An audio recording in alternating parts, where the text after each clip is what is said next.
right, everyone, here we are. I can't believe it. It's the end of the second day of the ShiftED summer. No, the third day. Oh my gosh, I don't even know what day it is anymore. It's research day. It's been a phenomenal day, but I am so excited. I think I'm going to be pretty sure this is going to be my favorite session of the day because I just cannot wait for all of you to hear the amazing projects by these fantastic design graduate students and recently graduated design graduate students. So we've got kind of both types now. So there are nine presentations that were pre-recorded and placed on YouTube. Hopefully you had the chance to watch those. If not, hopefully this will encourage you to go watch them after.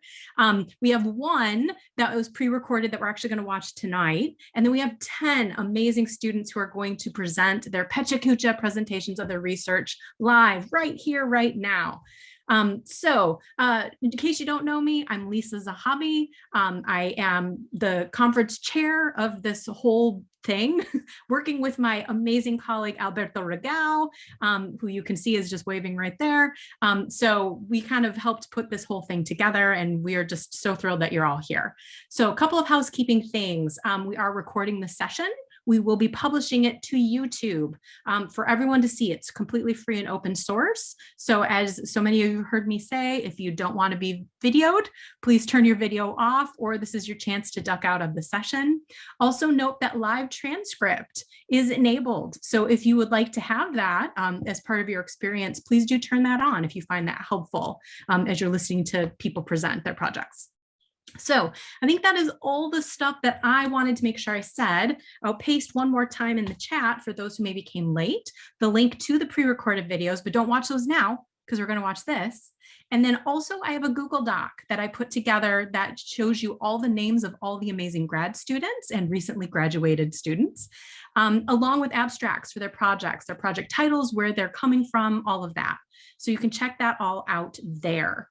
So I think those were all the things that I wanted to say out loud. And now I'm so honored and thrilled to introduce Paul Mendoza, who's going to act as moderator for this session. I'm going to be sharing my screen, but luckily you get to hear from Paul because he's incredible. Paul, take it away. Thank you very much, Lisa. And thank you to everyone that's part of the design educators community. Thank you for inviting me. I've loved being part of this community for many, many years. My name is Paul Mendoza. My pronouns are he, him. Hello from Tongvaland in beautiful Los Angeles, California. A bit about my background. I'll be teaching at Cal State Fullerton in the fall. I've taught at Cal State LA, UCLA Extension, at a design magnet high school in Hawthorne in the past. I'm currently also a grad student at California College of the Arts in San Francisco in the MBA Design Strategy program. So design education and the pursuit of greater understanding and research in the design community has been part of my work for a really long time. So I'm really honored to be in this space with these immensely talented 11 speakers who we'll have with us today as part of the Pecha Kucha. And for those of you who are not familiar with the format, we're talking 20 slides, 20 seconds, so that usually nets out to about like a 7-minute presentation. And it's always a real thrill. And so I'm excited to have someone who was initially supposed to be part of the pre-recorded session on YouTube, but we would love to give her the opportunity to introduce her work and play her video in person on this synchronous session today from Virginia Commonwealth University in Qatar. Please welcome Izza Alyssa. Izza, take it away. Hello, everyone. Thank you so much, Paul, for introducing me. Also, Lisa, for bringing me here. Just a little introduction, perhaps, before you play my video. I'm a recent graduate from VC Arts Qatar. My pronouns are she, her, and I'm currently in Doha, Qatar right now. And again, I want to say that I'm very, very honored to be here. So thank you so much for bringing me here tonight.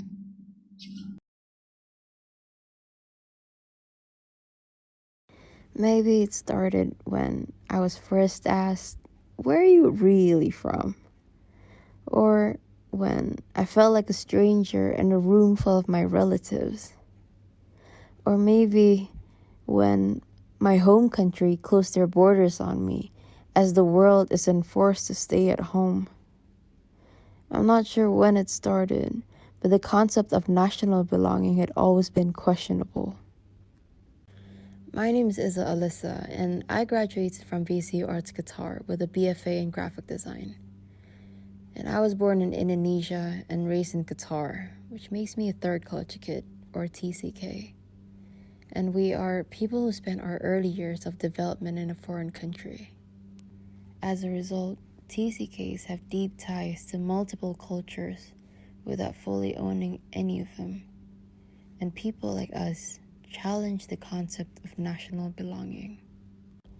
By using fashion, poetry, and filmmaking to explore the design of new narratives, I developed a project called Cultural Misfits with the aim of starting a conversation that exposes and celebrates the complex identity of a TCK. Through my experience as an Indonesian TCK living in Qatar, I question if my rootlessness is freedom or isolation. Growing up in Qatar has been a unique experience because it is a country that has the highest proportion of expatriates compared to its total population, where only 19% are local Qataris. Growing up in a transient and multinational environment, I've always felt the responsibility to represent Indonesia. Ironically, every time I visit Indonesia, I've never felt like I belong because they would treat me like a foreigner. I realized that there is a significant gap between the romanticized idea that diasporas taught me and the culture that the locals are actually living in. Through fashion design and styling, I created a lookbook that explores the authentic experience of an Indonesian TCK going back home, also known as mudik. In the lookbook, I reimagined my fleeting memories into wearable fashion pieces. This one in particular was inspired by visual language of street food. Another cultural phenomena is the vibrant music scene. And not only is the Indonesian music industry rising, but music is always all around. You could step out of your accommodation and hear dangdut songs being blasted by public transportation and traditional street performers on the other. While looking into my attempt to understand locality or become more local, I came across another identifying feature of a TCK, and that is the fact that many of us learn to code switch to present ourselves as a version that is more culturally compatible. Code switching impacts how we see ourselves, how we act towards others, and even the language we use to communicate. In the photo series, I dressed myself as Undal Undal, which is a mascot for Jakarta, and student spaces that are visibly Qatari, to represent how out of place I feel if I don't ignite code switching. Each photographs are paired with a poem created by myself and other TCK poets who live in Qatar. And all the poems tell their own story of experiences with code switching.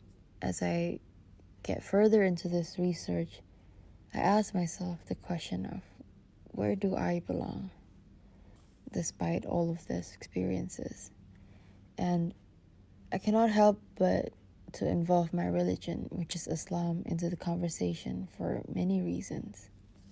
Firstly, Indonesia has the largest Muslim population in the world, and so there are a lot of overlaps between religious and traditional practices, such as being able to hear the call of prayer in every areas across the country, and something as intimate as the way that we politely greet elderlies. This is a very refreshing experience to me, as I grew up to believe in transience and that everyone has expiration dates. But this reminded me that home doesn't have to be a physical state or a physical being, because I find home in people that I share rituals with. With all the garments that I've designed and the poems that were produced, along with accumulation of different medias I experimented with that I was not able to mention, I was inspired to create an experimental poetic film. This film becomes my response to all the questions raised in my research.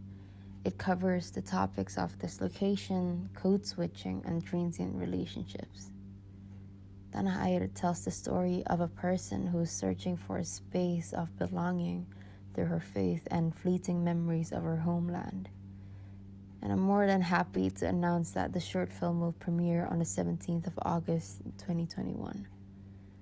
So thank you all so much for listening, and feel free to reach out to me on izzaalyssa.com. Take care.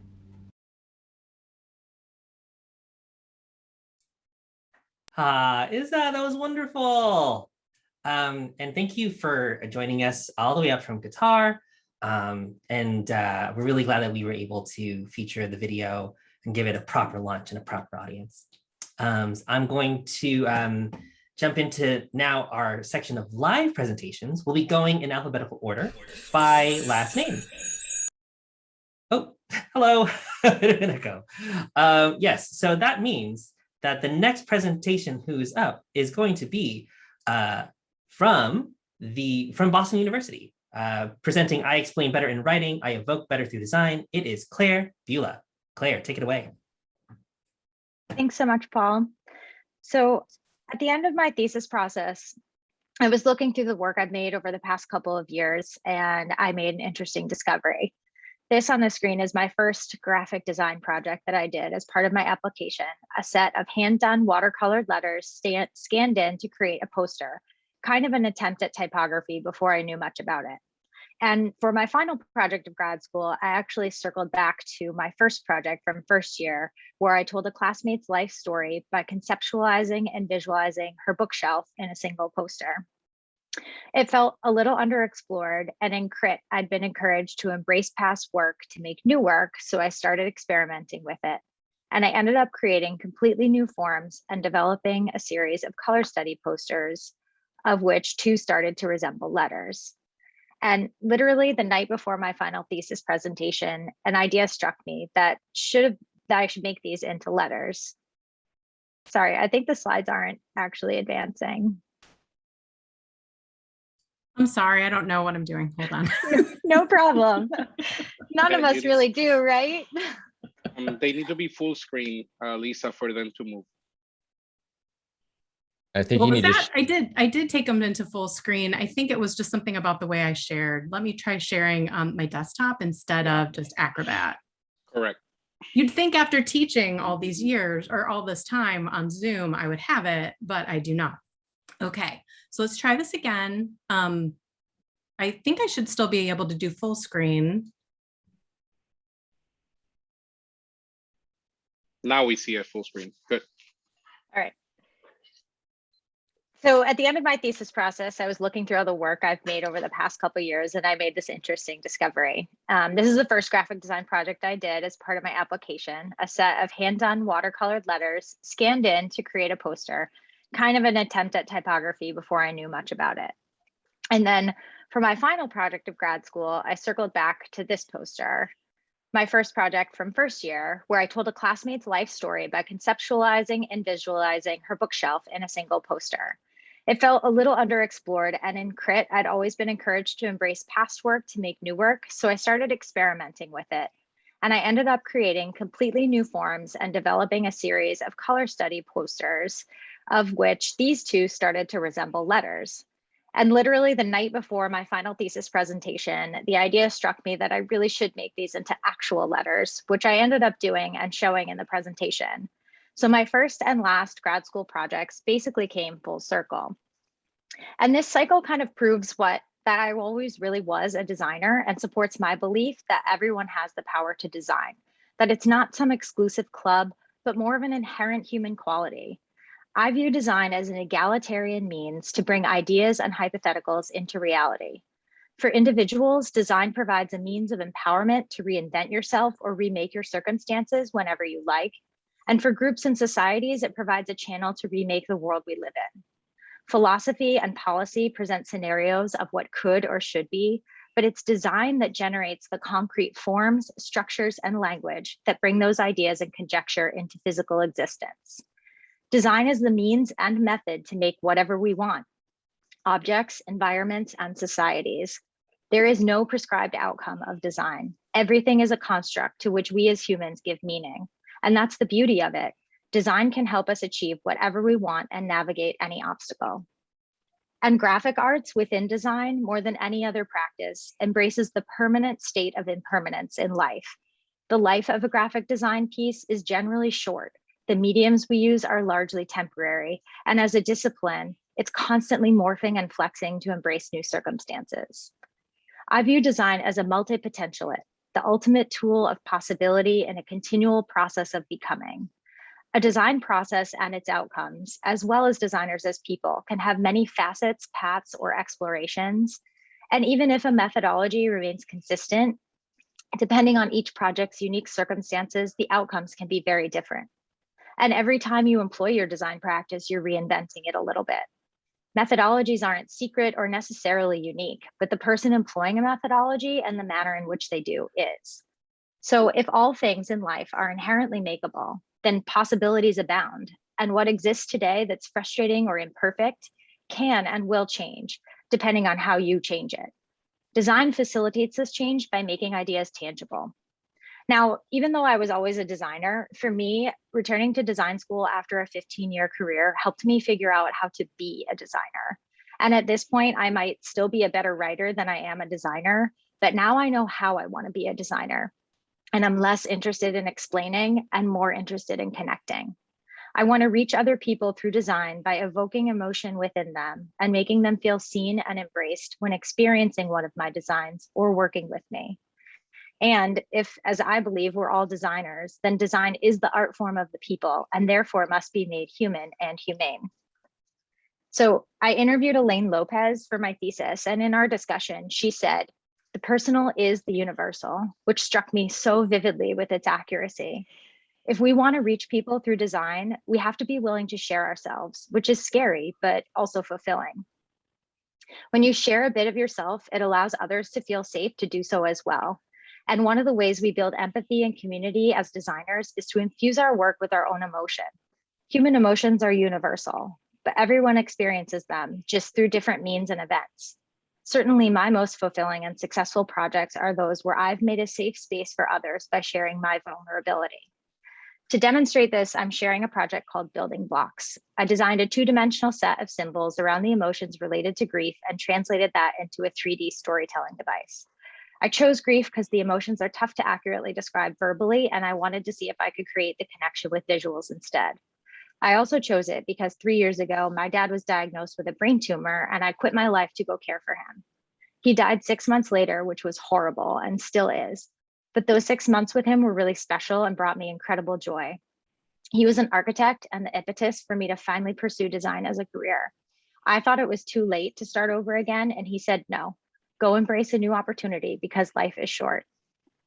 Grief is a universal experience, but not fully understood until experienced personally. I created 8 symbols to reflect the multitude of feelings related to grief, but when I thought about being in the depths of that place, all I really wanted was a way forward and a reason for hope. So I decided to design 8 symbols related to the relief feelings on the other side of that chasm. And where I got stuck was trying to figure out a 3D object that wasn't cheesy or generic, and my professor simply asked, what if your audience is just one person? And my real audience was just one person. It was my mom. So I custom cut a set of wood blocks that now sit on her kitchen counter as objects to art, with the grief symbols on the front and relief symbols on the back. And across the top, tying the set together, is a poem my dad used to recite to us when we felt down or defeated. But when my mom's feeling one of these grief feelings, she can pick up the block with the related symbol, and on the bottom is an etched message in my dad's handwriting of something he would have said to her in that moment to ease her mind. The messages are taken from actual letters he wrote, and being able to physically hold the block and see his words in his handwriting conjures up the soothing sound of his voice, guiding her and helping her to rebuild her life, even though he's not here anymore. And the funny thing about this project is it's the one that people love universally, hands down, the most, even if they don't know me or my dad. And I think it's largely about being able to see themselves in it and relating to what's human and the same in all of us. Shortly after my dad's death, I found this George Brock quote, "Art is a wound turned into light." And I hope I can continue to use design as a means not only to turn my wounds into light, but to demonstrate to others and empower them to know that they can as well. Thank you. Ooh, Claire, thank you so much. You know, we're only 2 in, and I'm already getting all the feels, right? I'm already getting like all the tingles. One thing I would like, this is for Izza as well, and for Claire, be sure to drop in the chat how folks can reach you. So that way the conversation can continue going, and that's a good way to time it, like right after your presentation. So Izza, be sure to drop a link in the chat. Claire, that's for you as well.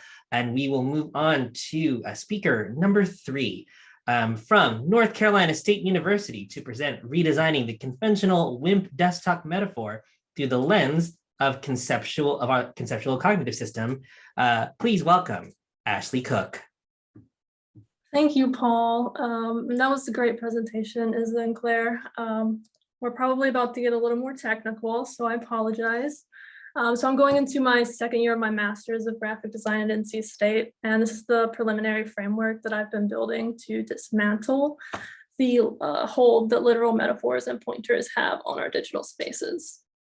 So let's start in 1968 with Douglas Engelbart's The Mother of All Demos, or as it was originally called, Augmenting Human Intellect. So 15 years before the personal computer came onto the market, Engelbart was researching how humans think and work to create a system that would augment our intellect. And his demo was the start of the WIMP interface, and those concepts have been the foundation for most user-facing digital platforms like the desktop. And even for non-WIMP interfaces, it's been used as direct inspiration because of how heavily that they rely on its familiarity with users. And basically, Engelbart was already envisioning the personal computer as an extension of the mind. And this was before embodiment and conceptual metaphor were concretely theorized. So it begs the question of how could our digital world that's been built on this foundation be reimagined with everything that we know about our cognitive system today? So with embodied cognition, we know that our body acts as a lens to the mind. And coupling that with the idea that the computer is not a separate entity, but rather it's an extension of our mind, we can begin to shape a conceptual framework for rethinking the way that we interact with our digital spaces. And that idea of embodied interaction opens the door to ditching the pointer to create an embodied experience that isn't about having all of our information structures be in the mode of windows and menus. And maybe we can even stop playing hopscotch with our pointer from one icon to the next on our desktop. So that's where I'm taking my thesis. So if it's not a window, then what could it be? And if it's not a menu, then what could it be? And I'm using the desktop interface as a case study to demonstrate what those things could be and how we can interact with them without the use of a pointer. So the desktop has been a largely untouched metaphor for decades. There have been small tweaks and add-ons, but really there's been no major shifts with the metaphor, even though our use of the computer has changed dramatically. And users familiar with digital spaces don't need a literal physical metaphor to ease them into understanding our digital functionality. And these literal metaphors start to break down when they diverge from what the physical object can do in real life. The most well-known example of this is the ability to eject disks by dragging them into the trash can. Like, why does it eject, then why doesn't it erase what's on the disk? Because you would assume that would be what would happen in real life. So to compound it, the problems that our desktop was trying to bridge back in the 70s are no longer our problems that we have in this information-heavy era. We store our files and information on the cloud. We have texting and apps on our computers. We really just need our files to have an advanced organization that acts more like projects than folders. So then this begs the question of, if it's not the literal metaphor of a file or a folder or a trash can, then what is it? And this is where the framework takes into account the use of conceptual metaphors that can ground the abstractedness of the digital space with our concrete experiences in the world. Conceptual metaphor also opens the door for what those foundational metaphors like the window or the menu could be. So the question is not only how do we embody our interaction with the core structure of the interface, but what are those new structural metaphors? And we can start to tackle this problem by distilling the desktop's features down to their basic functions. So if we don't think of it as a file or a folder, it could be thought of as an indexing system, or in a more modern experience, as a composed set of data that's relevant to a specific user context.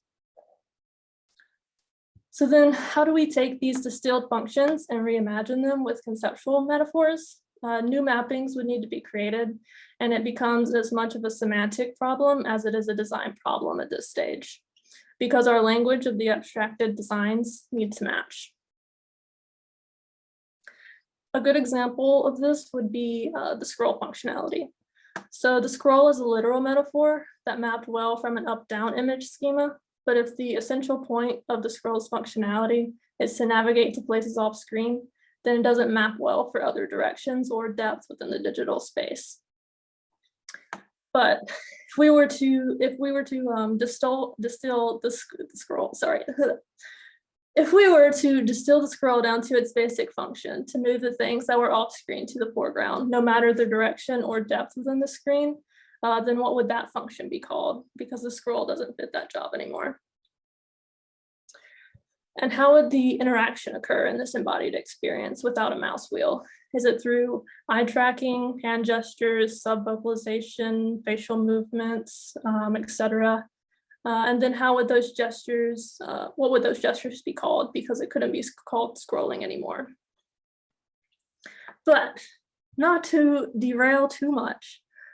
So if we were to combine the embodiment and conceptual metaphor framework from earlier, we have a preliminary framework for how to start to resituate the WIMP desktop to better fit what we need from a home screen on a personal computer today.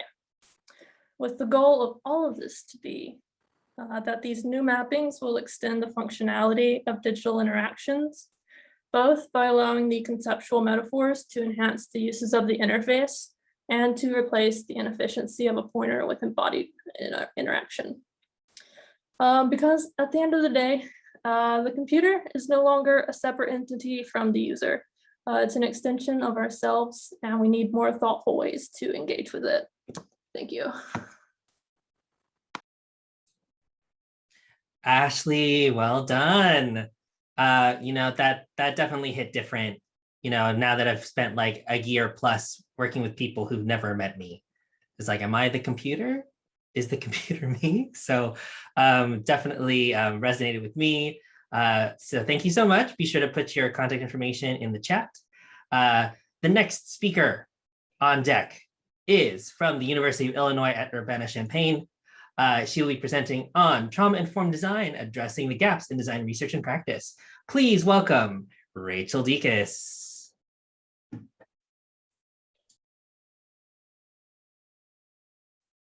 So hi, everyone. My name is Rachael Diekas, and I'm an MFA student in the Design for Responsible Innovation program at the University of Illinois at Urbana-Champaign. I started the program as a part-time student in 2019, and I'm excited to be diving in with both feet planted on the ground as a full-time student later on this month. So I studied trauma in the context of design, and tonight I'm going to share a bit about this research, how I arrived at this intersection, and what it means to me to be a trauma-informed and trauma-responsive designer, and where I believe some of this work might be heading both now and in the future.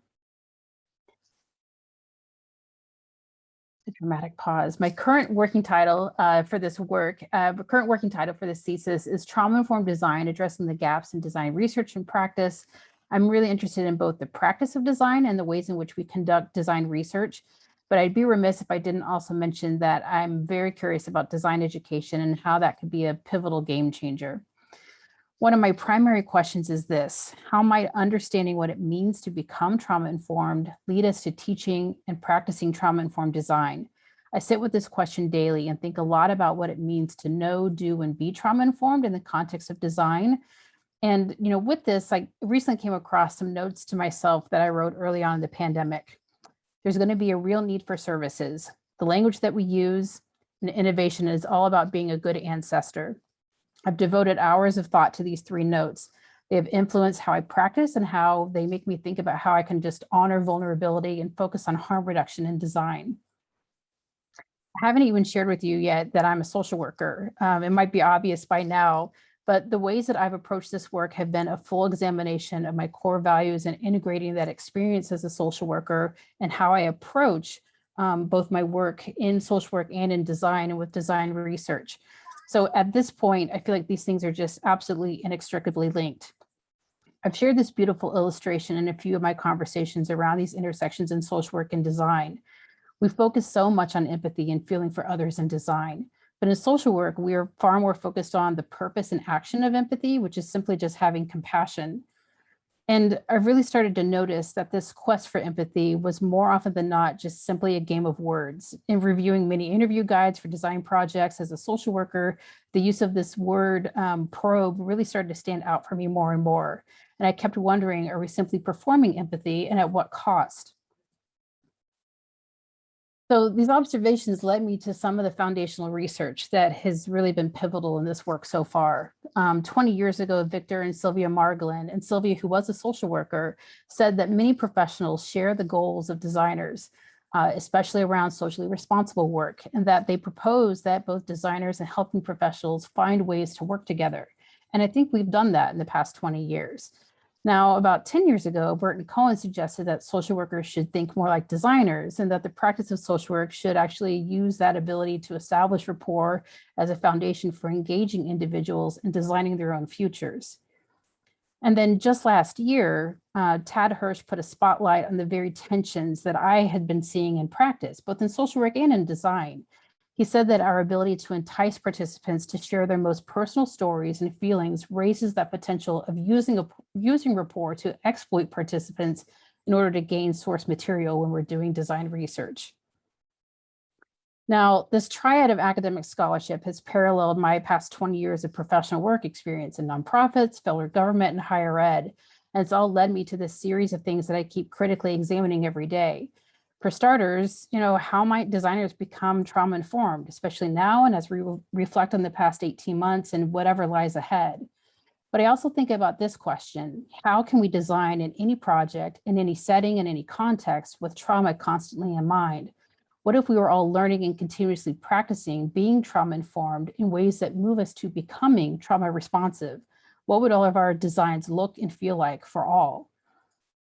So the beauty of design is that it often pulls from other disciplines. This is what drew me to design as a social worker. We can start answering some of these questions when it comes to trauma-informed design by looking at the CDC's guiding principles to a trauma-informed approach.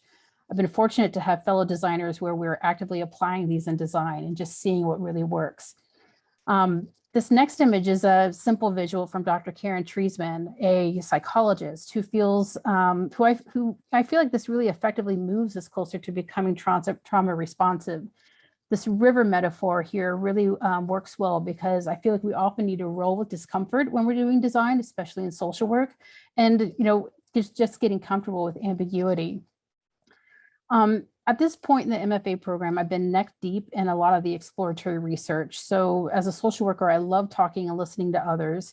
But as a systems thinker and as just a reflective practitioner, I enjoy finding these patterns and themes. So a lot of conversations have greatly helped in part of this academic journey. Much of this was happening organically throughout 2019, 2020, but I had this really amazing opportunity to speak at the Restorative Design Conference hosted by Greater Good Studio in the fall of 2020. And this took me on a whole new level and just level of understanding and meeting from having tons of conversations with people. And this smattering of logos is just a sampling of the types of organizations and the people within these organizations that I've been talking with. So that old adage is really true, like we learn from where we've been, but I think I'm finding that this is also true. I'm learning that where others have been and where they want to go is also greatly influential. In all these conversations, something else has been really true. There is no us versus them, like we are them. So if you're a designer who works with other people and systems, and whether you know it or not, whether you can recognize it or not, you are certainly working with sorrow, grief, and trauma. And yet most designers do not receive training on any of these things and how to be with others and their trauma or how to be with our own trauma while working with other people. So if you'd like to talk about this work, please get in touch. And just thank you, AIGA Design Educators community, and also a shout out to Molly Briggs and Lisa Mercer for just being supporters and champions of this work. Thanks. Thank you, Rachael. Love hearing how design as a practice connects to the way that we inhabit our communities and how we pursue justice, particularly collectively in the year that we've all had, and how so much of how I think we need to approach our work as teams now is trauma informed. So this is really great, really timely research. Thank you so much. Next up, presenting Innovation is the New Black Box, a critical review of human-centered design from Texas State University. Please welcome Leslie Harris. Wow, that's a great intro. Thanks, Paul. Hi, everyone. So let's get started. Human-centered design has become the dominant design thinking framework in the practice, and so much so it often escapes questioning.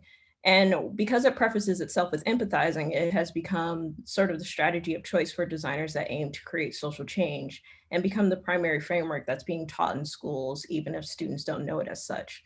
So human-centered design focuses on the needs of humans and maintains the idea that people-focused solutions will be the most successful.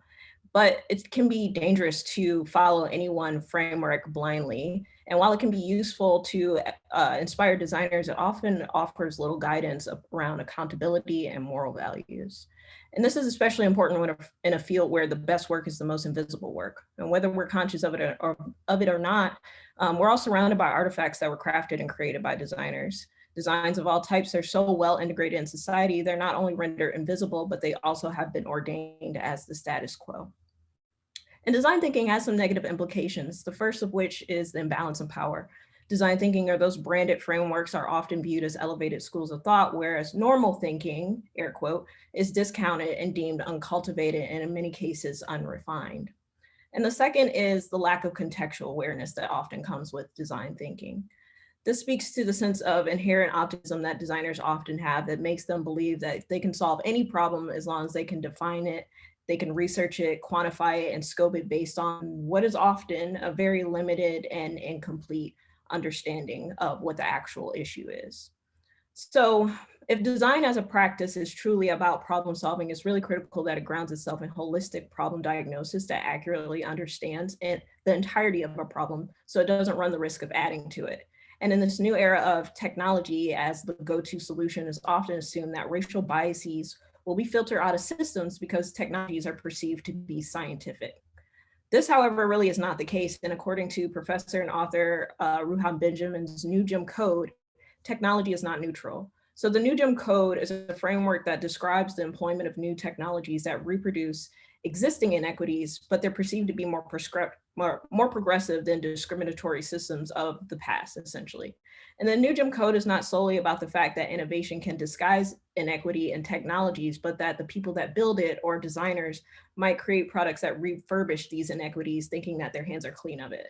And it describes what happens when these sorts of biases are inserted into hardwares and softwares. So the New Jim Code also talks about the fact that race in itself is a technology that was designed. And we typically think about technology as high-tech things, but really technologies are just tools that are used to make a means to an end. And by recognizing race as a technology that was specifically designed to subjugate, acknowledges the creation of race as both a product of design and a fabrication that was created for the commodification of Black people. So in this new theoretical framework that I created based off of the New Jim Code called the Technological Forecasting Framework, I explain how designers create what I call a black box that treats Black people as a free and infinite source from which to collect data in the name of innovation. The goal of this framework is to map the technological implications of design and show how products designers make maintain white supremacy. The black box is usually in the context of like a recording device in a like boat or something, but in this framework is meant to denote this feeling of mystery. And also where innovation happens are usually in these white power structures where most have no idea how they're created. With this framework, I've also introduced some new vocabulary, the first of which is a mechanism type technology, which are best described as ideas or perceived feelings that exist as invisible tools that a society abides by. The next is a machine type technology, or tools that ground these sort of perceived feelings in reality and make them feel true or believable. So it's really the thing that makes it all real for us, even though we've been abided by it all this time. So to show how this works, I'll use Amazon Prime as an example. With Prime, we either all love it or love to hate Amazon. But with Amazon Prime, Jeff Bezos created what is a mechanism type technology or perceived feeling of instant gratification, that when we get our packages to our door within 2 days, we all feel that instant gratification. And the mechanism type technology that grounds that instant gratification in reality is the expansive delivery and fulfillment system that Amazon has created. And with this new vocabulary and framework, designers have a system that can help them understand both the machine and mechanism type technologies that their products may output over time. It's really my hope that designers can use this framework to begin to think about potential long-term effects of the things that they make. And sometimes racial logics and biases in products are more overt, like take Pinterest, for example. So for Pinterest, for beauty-related keyword search, Pinterest has a skin tone filter that allows users to curate their beauty-based searches based on people's skin color, which is really interesting. Or you may have heard about this one more recently, Twitter's image crop. So their AI basically crops tweets when you put things out, but the problem is that this algorithm always centers white faces no matter who or what is in the image. And these are just some really quick examples of the idea that human tool making in many ways is really only limited to the imagination of designers and maybe their clients. And frameworks like human-centered design are simply strategies and a blueprint to streamline these things and create these sorts of products and technologies. So societal norms, values, and assumptions are all exist before any one project has ever been designed. And the hunger for innovation can make these updates seem desirable and like steps towards the future and towards progress. But this framework exists as a call to action to help designers really think about the things that they make and give them a framework to think about the long-term effects of their design. And when one attempts to design for all humans, it's critical that they understand which humans are being prioritized. While human-centered design declares that it aims to solve for humans, it never defines who it considers to be human. And for Black people who were once considered property in this country, this means that design as a practice and design thinking frameworks can fail them while looking relatively successful. I'm Leslie Harris, and that's it. Thank you. Leslie, that was terrific. Race as technology, I find to be so smart and provocative in a way that I just had never thought to have the discussion before. So I'm just having one of those wonderful, like, revelatory moments. The bit about Twitter, because I work in the social media space, so I think about this a lot. The nature of automating bias was covered in a series on Vox called Glad You Asked, Series 2, Episode 2. I'll put a link right there. Worth the watch. Great to have this new lens on the conversation. So thank you, Leslie. So next up, we have presenting Overcoming the Myth of the Contemporary Starving Artist, an exploration into the fusion and viability of a 21st century career in art and design from Liberty University. Please welcome Miranda Myles Jackson.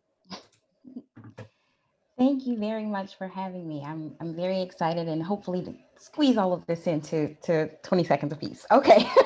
My name is Miranda Myles Jackson. I'm a graphic designer, professor, and author, and he already kind of introduced it, so let's go. I really thought that was going to move faster than that, but that's all right. Okay, so this research explores the myth of the starving artist, air quotes, surrounding the pursuit of a career in the arts. It's preconceived that having a career in the arts and design industries is unstable, that you can't financially support yourselves, you know, and I wanted to explore that versus the actual numbers, which is what this research really encompasses. So the problem is art and design are often downplayed as if they're not viable or sustainable or financially stable career options. However, that gives the student or the prospective student the opinion that this is something that they shouldn't do, or this is something that they can't do. The worst that I've seen, and I've talked to so many people and we all have our stories, but the worst that I've seen was a student getting put out of the house because they wouldn't change their major. It's often a double standard because the actuality is you can indeed have a sustainable career, especially nowadays with art and design having fused and become this beautiful mosaic of technology, of visual arts, of communication, of photography, all put together. students are usually ushered into other fields. Oh, no, you shouldn't do that. You should major into something else. However, what they're forgetting is even if you don't go into specifically visual arts, creativity often fosters critical thinking, which is useful in several different areas and several different fields. Okay, so according to the No Child Left Behind Act, Arts and Education section, data shows that students who have participated in sequential arts programs perform significantly better on both the verbal and mathematics sections of the SAT than their non-participating peers, and that's from the U.S. Department of Education. That being said, the No Child Left Behind paradigm, as well as the waning support for the National Endowment of the Arts and the Common Core initiatives, all focus strictly on math, English, and science, and they completely take the shift away from the arts. And they put it on the importance of standardized tests. And like I said, the STEM programs. And again, that's furthering that stigma. That's why you have the parents saying that, oh, my child shouldn't major in this. My child shouldn't pursue this. This is also meaning that in addition to the arts always being cut whenever there needs to be budget cuts, the low income areas are being hit very hard with, and this is affecting our African-American and Hispanic populations, which makes me wonder, why is it that AIGA now reports that there are only 3% of graphic designers are African-American? In 2018, nearly 30% of public school students in Oklahoma went to a school with no fine arts classes, state records show. That is paramount to know and understand, that there are school districts with absolutely no arts classes at all. People don't realize that, but it's true. Again, the STEM push is devaluing the arts, but some districts are rolling around to the push of a STEAM program. So instead of it being science, technology, engineering, and math, it's now science, technology, engineering, arts, and math. And oftentimes the school district will say arts and design and math. So the most populated degree programs, the top 5 conferred degrees are business, health professions, social sciences, psychology, and biology. But what people don't realize is coming in at number 7 is visual and performing arts. The only difference is that we've had a decline in the number of majors, a number of persons that are pursuing this as a major. Again, they need to take into consideration that, yes, in the early 20th century, traditional studio arts ruled the land, right? Graphic design was created by not by computers, obviously, at the time. We had several other methods. But now, after the modern and postmodernism age, we have the digital age that's come along, and computers rule the land. It's that's caused this fusion of art and technology and made a plethora of new employment opportunities. UX design, multimedia design, video, et cetera, et cetera. And every single industry has their own software, and they have a creative department. That's something that moms and dads and counselors aren't taking into consideration. The definition of career success. It's the current misnomer that materialism, and perceptions are the definition of success, when in actuality, it's a little bit more than that. It's financial stability, and how happy are you in this financial stability? You see what I mean? So the actuality of it is, and I found the best quote that I could, the actuality of it is the career success is a combination of achieving a reasonable level of financial stability while doing work you enjoy, and then finding that you're also happy and fulfilled with your life and career choices. Okay. So I'm moving a little bit faster because with Pecha Kucha, we can't put like a lot of stuff on there. So, but anyway, so that's the best quote that I could find to really sum up the actuality of what career success would be. So that being said, a lot of colleges are spreading misinformed information. One resource that I found with Georgetown University, as a matter of fact, was saying that a lot of visual artists were making less than, you can expect to make less than $40,000 a year for the lifespan of your career, when in actuality, according to the Bureau of Labor Statistics, traditional studio arts, graphic artists, interior designers, multimedia artists, and etc. all earn more than $40K per year. And that's where this infographic comes from. And as a matter of fact, the highest earning and most employed visual artists are art directors, who earn upwards of $90K per year plus. And as a matter of fact, there are over 90K artists who are currently holding this position throughout the US, again, according to the Bureau of Labor Statistics. So to conclude, the research shows that artists in both traditional and contemporary art careers can establish careers making a very livable wage by today's standards.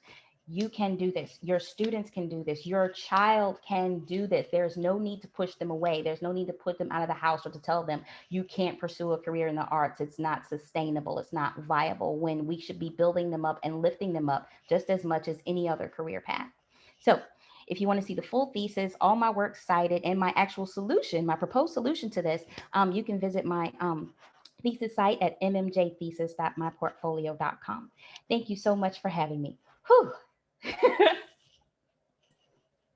Well done, Miranda, or should I say Professor Jackson. I'm very grateful for my K-12 arts education, for sure. You know, as you can imagine, many years of show choir, many years of musical theater, and then design now. You know, it's it made me who I was. So very, very thankful to have that as part of the science and technology stack. So thank you for shining a light on it. Up next, presenting misinfographics, investigating tensions and contradictions in facts, data, and information based in history in order to decolonize it. From the Royal College of Art, all the way from London, please welcome Ravista Mehra. Hi, everybody. My name is Ravista, and I'm going to get started now.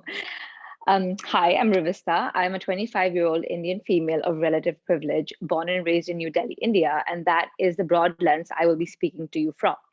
Acknowledging and understanding that this research is just my lens of looking at things is really important for a misinfographic, because it is enforcing the ideal that this is one perspective of the story, not the entire one. The interrogation of misinfographics is based in sociology. I am not questioning self-evident facts nor scientific facts. I'm looking specifically at history and historical facts. History, in my lived experience, is a collection of stories written down which form the lens of how the world is perceived and remembered. Facts is a thing that is indisputably the case according to written down stories approved by lawmakers. The seed that gives birth to the weed named misinformation is the privileged assumption that the concept of universality can exist. Universality is not possible in reality beyond the scope of a willful theory, because our cultural, economic, geographic, historic heritages differ vastly from each other. Universality, in my lived experience, is the quality of pretending to involve all people or things in the world. All people are all the people a person or a community of people thinkers can envision based on the limited experience of life and not the true diversity of the world. You will hear me say, in my lived experience, a lot. By repeatedly saying that, I am trying to reclaim these definitions for myself through the lens of my life that is saturated with my cultural and geographic realities. It is my way of including myself in definitions that are not written to include me in them. As Toni Morrison said, definitions belong to the definers, not the defined, and also giving lived experience the weightage it deserves in an academic setting. The reason I'm interested in misinformation and misinfographics comes from my personal experience of growing up in New Delhi, then living in Rhode Island, and now residing in London. I, as many others, have been told I cannot be Indian because I apparently don't look like the archetype of one. It was pointed out that I was not dark enough and I didn't have a turban. It baffled me to think where such a strange and specific misinformation generated from, and then I stumbled upon Otto Neurath's isotypes. He used color-specific silhouettes to represent populations of the world. Behold, the dark brown man with a turban, an Indian. It is fair to remember that isotype was a European invention during the time of European colonialism, but it successfully created stereotypes. Misinformation, in its essence, is incomplete knowledge that goes to form wrongly accepted and distributed facts, which becomes the basis of the history of humankind. A misinfographic is a set of graphics, images, or texts that highlights the tension in information. A presence of contrast is crucial in the formation of a misinfographic. To explore misinfographics further, I will use a case study. My interest in this event was not due to the atrocious spectacle of colonial violence, but because it is the perfect allegory to how history is rooted in misinformation. The tension in statistics accumulated by the Indian Congress and the British official report reflects this analogy. The Jallianwala Bagh massacre took place on 13th April 1919 on the day of a religious holiday, Vaisakhi. 50 fully armed infantry commanded by Brigadier General Reginald Dyer were ordered to open fire 1650 bullets in a crowd of around 20,000 people, killing children, women, and men going about their daily lives in under 10 minutes. Two reports were conducted. One was the British official report and the other was the Indian Congress report. Congress is the political party that got India freedom in 1947. When this historical event is referred to in news or history textbooks, usually the British official statistics are stated, ignoring the contrasting Indian numbers. The British official report stated that there were 6,000 people in the crowd. 1,200 people were injured, and it specified that 379 people died.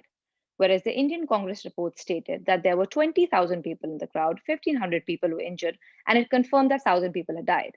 It is obvious that the Indian numbers are fleshy, whilst the British shy. By choosing one statistic over the other is to make a political statement by giving weight to a single perspective of history over the other. This kind of dichotomy in information is something that is permanently present in every historical event. The question comes down to how to filter this information to find the truth. Herein applies my argument.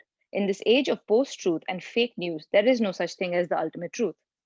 It is time we accept that all data, information, facts, truths are humanly flawed and designed accordingly. What a misinfographic suggests is to take all the various sources of information and design by keeping them plainly in front of the audience's eye. In this way, you are showing the tension, but you are also teaching the audience to gauge into all kinds of information on their own. To question what they are receiving, the visual or text should teach them how to think, not what to think. The concept of what to learn supposes that there is one correct answer, but there is no such thing. Instead, we should focus on how to receive information and make sense of it for ourselves, therefore removing the supposition that one person is right and the other is wrong. I was inspired by W.E.B. Du Bois' approach to this questioning of history from a slightly infographic point of view. Infographics are one of the few main uses of design to try to display knowledge, facts, and statistics neutrally. When Neurath failed, Du Bois succeeded. It was in his consideration of the unique human narrative that allowed his infographics to reclaim humanity for previously enslaved Black Americans. As every story is seen from multiple perspectives, in order to record it in history, the accumulation of those stories is crucial. The cross between the varying perspectives is the exact point in which history actually lies, and the viewer needs to be trained to take all of it in before deciding whose account is more or less valid. By beginning to include all perspectives of an account, we will begin to decolonize our history, and when the data is visually represented, we will go on to decolonize the way in which it is presented and designed. Decolonization, in my opinion, is the process of accepting that the view of the colonizer is only one perspective of a story, and the other perspective, which is that of the colonized, is equally, if not more important in telling the whole story. There is tension in all information. The probability that there was error or information being left out due to political pressure or personal bias is omnipresent. The reason for why the holistic truth cannot be built into diagrams are unlimited. So why should we try for the truth when we can simply refer to it with bounds around it? A misinfographic is opposite to an infographic in the sense that it does not represent information or data, but it questions the validity of it. Thank you. Ravista, that's amazing work. You're serving me Mona Chalabi. You're serving me McCandless. You know, so yeah, thrilling. So I just, I love me some good data. So well done. Congratulations. Thank you. You're welcome. Be sure to put your contact information in the chat so folks know how to contact you and reach out. All right. So next up, we have presenting signposts on the way to what may be. First, quickly, some applause for you, Ravista. There you go. Signposts on the way to what may be, just down the street from me, actually, at Otis College of Art and Design, really close to the coast, the aptly named Matt Playa. Thank you very much for that introduction. Were you saying that you live close to Otis? I am on the 405 in Santa Monica, not literally on the freeway, but you know, West LA. So good to meet another Very West cool. LA. Yeah, neighbors. Signposts on the way to what may be is an interactive outdoor exhibit aimed at providing the space for a solitary therapeutic exercise. And through my research and this project, I not only learned how to develop, construct, and distribute an exhibition, but also how it can be used to leverage healthier states of emotional well-being. So first, I began with what is an exhibition? And in this ideation process, these compositions were made to capture the tone, the feeling of what exhibitions can be. They are both exploratory and immobile, impassioned and reticent, and a window to the world, and also a mirror unto ourselves. And in the next stage, in these graphics, I wanted to investigate how the tone could be established in a typographic sense. Without clear and appropriate communication, all messages are lost. And I wanted to investigate how the defined environment can also impact the perceived tone of an exhibition space. Ultimately, in my research, I found that there are three primary components of an exhibition: the environment in which it is housed, the content that is displayed, and the participation or the participants that engage with the work in the given environment. Prototyping various displays was the next step as the slide advances, and it allowed me to investigate the different ways in which people might interact with objects in an exhibition. And in this example, a humorous tone is attempted by using the exhibition signage to create a kind of joke for the viewer. In the second example, which will come up soon, the exhibition structure is used to create a kind of catalogical display. And the third prototype, if you want to advance, that's totally fine. The third prototype, which would eventually become the basis of my exhibit, used both the environment and the viewer to create the exhibit space, allowing for a more personal and interactive experience with the content. Now, curation is a very difficult job that requires attentiveness and mindfulness. You have to be aware of all of the physical components of a given space, as well as how an individual might engage with these objects and its features. And what I wanted to explore was if the participants themselves could be leveraged as part of the exhibit and used to cultivate a more inclusive and transformative experience. So the next question I had to ask was, well, what do I build? Well, one through line in my life has been mental health, both as a person and as a working professional. I've worked as a research associate for UCLA on a number of issues involving mental health, but one that made me want to become a designer again was the role of arts in mental health. And the idea is that the arts experienced both as a practitioner and a viewer are a fundamental source of healthy emotional well-being. And we are stronger individually and as a community when we engage and understand each other's forms of self-expression. So I built an 18-piece narrative journey composed of excerpts, poems, quotes, teachings from 4 books: Robert Henry's The Art Spirit, Khalil Gibran's The Prophet, Elaine de Botton's book, Artist Therapy, and Stephen Crane's book of poetry, The Black Riders. The reader, however, is also guided on a kind of meditative journey in which each signpost requests a kind of action from the participant. Some are simple breathing exercises, others ask you to interact with the surrounding environment through noise and touch. But ultimately, the participant is encouraged to reflect on anything that they want to and to have a choice at the end to either let it go or leave a reminder for others on the same journey. Now, although I knew what I wanted to communicate, I didn't yet know where or how those messages would be received. So I moved to mock-up development. I drove out to Malibu with some friends to visit a hike that we frequently went on called the Coral Canyon Trail. And in each of these mock-ups, I wanted to see what the exhibition might look like. What would it feel like if someone discovered this? Would it be accepted? Would it be respectful of the environment? What materials were going to be used for this landscape that would be best to communicate both the message of the work and while remaining respectful of the existing surroundings. I visited some other parks, big and small, to see their signage and how information was often conveyed. And since the exhibit was going to be in a natural environment, I had to make sure the materials were reinforced, but I also had to make sure that it appeared legitimate. Since this was technically a renegade exhibition, if it didn't look like it had a sense of professionalism, it was going to be removed rather fast. So working with a local vendor, I had the signpost excerpts laser engraved on stainless steel plates. The typography was meant as a nod to the US national typeface. And at the top of every signpost, which you will see in the coming slide, a loophole was added to point the way toward the next sign on the hike. Now, of course, this experience would not be accessible to all, and accessibility is a crucial aspect when building an exhibition. The terrain was rough and you needed a car to get to the beginning of the hike. So as a solution, I decided to record myself and 3 friends reciting a literary excerpt that was featured on one of the signposts. And this was a passage from Khalil Gibran's poem, Self-Knowledge. The audio was intended to help communicate the tone of the exhibit and sort of how it would be experienced. And you'll see in later slides, I also shot a short film that the audio was overlaid atop. And on Thanksgiving of last year, 2 friends and I woke up at 5:30 in the morning and drove through Malibu Canyon in the dark and installed the exhibit piece by piece. If you could advance through the next slide, actually, it's one behind.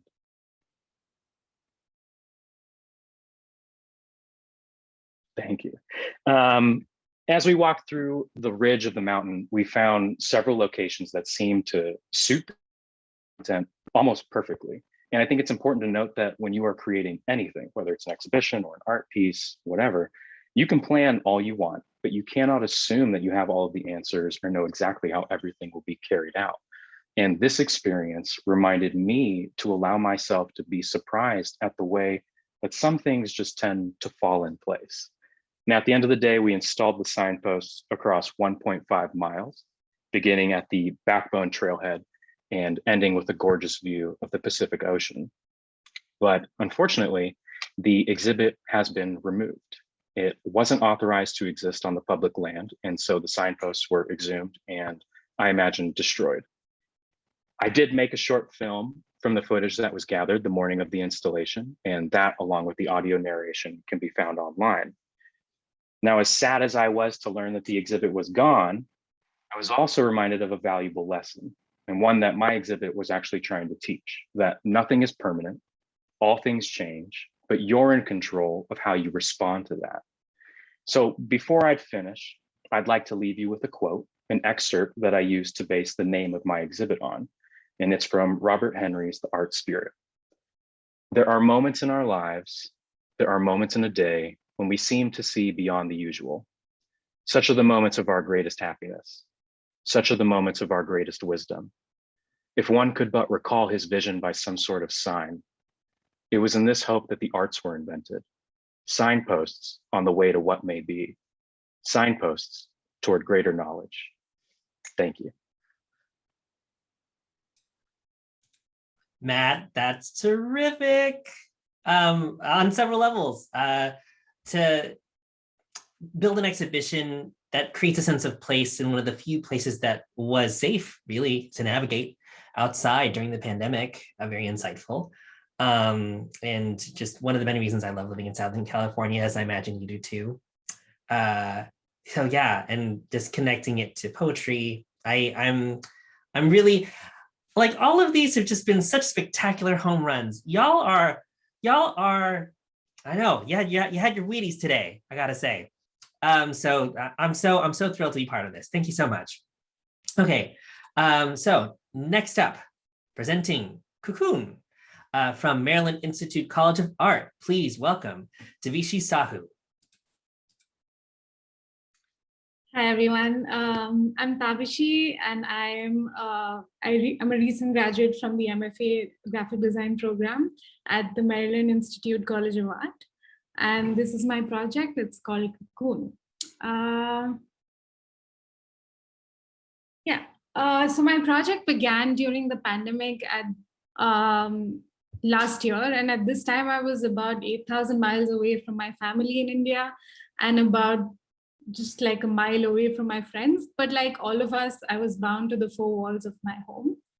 To add to that, we were bombarded with news of BLM protests, elections, the deadly virus, and hours of Zoom learning. And in this changing reality, it was becoming increasingly clear that the world needed more happiness. And much like everyone else, I was overwhelmed and anxious of this new world. At this time, I wanted to use design as a way to bring joy in a distressed time. I was inspired by the movement called positive design that envisions an optimistic future through various channels of design.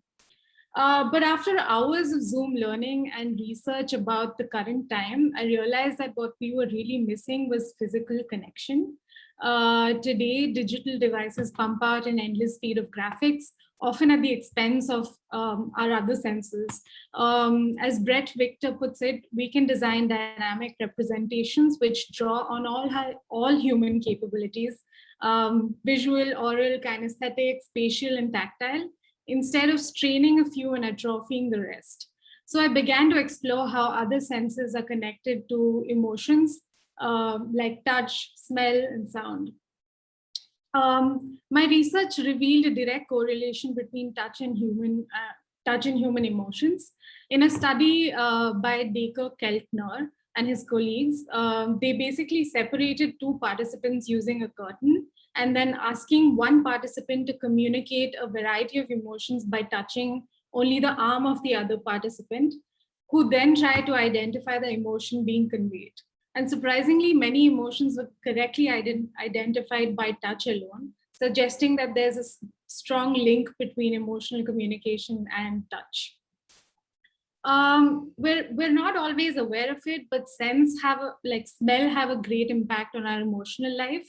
They're directly connected to our emotional memory. And that's why a scent of a cookie can bring back the happiness of a childhood memory. It's common knowledge that food makes you feel better. When we eat, we feel happy. When we're sad or stressed.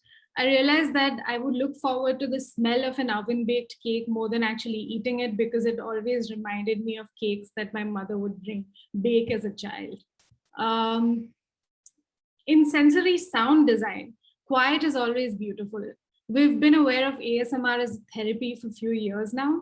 Whisper Lodge was one such immersive experience that demonstrates how quiet sounds like ruffling and whispers relax the body. Quiet sounds blend more seamlessly to help choreograph like a calm and natural rhythm of experience. So with all this research, I basically tried to compile everything and create a process for my project.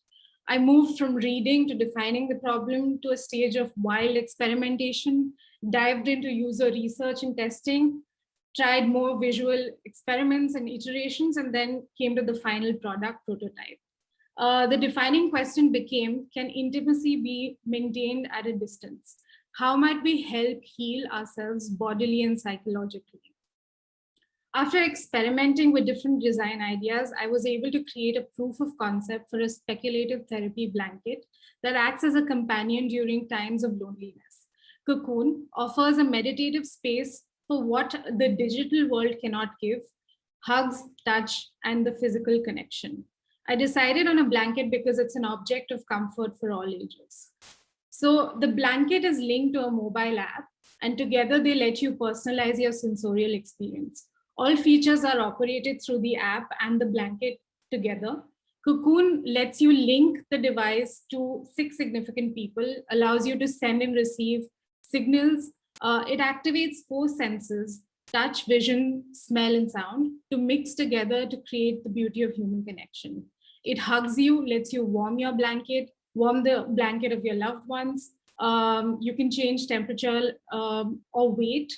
It releases calming scents and plays meditative music. You can also create presets for yourself.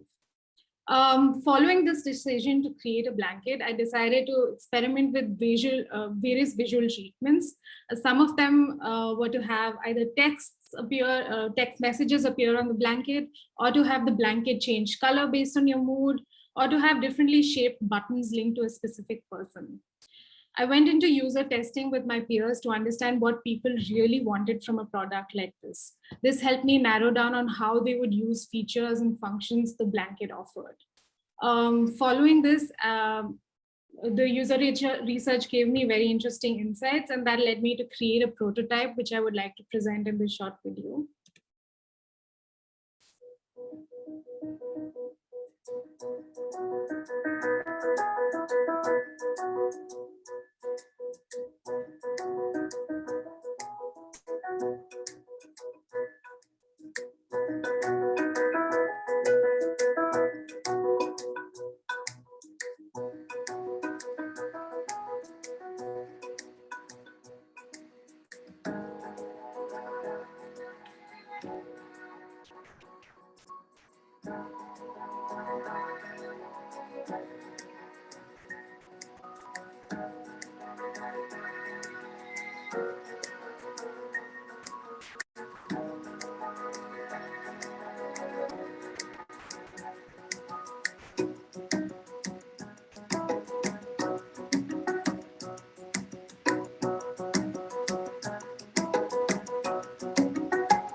Along with the blanket, there is an app, and these are some screenshots that demonstrate how you can use the app, since it has various functions like controlling the music, the smell, or creating personal presets like you saw in the video.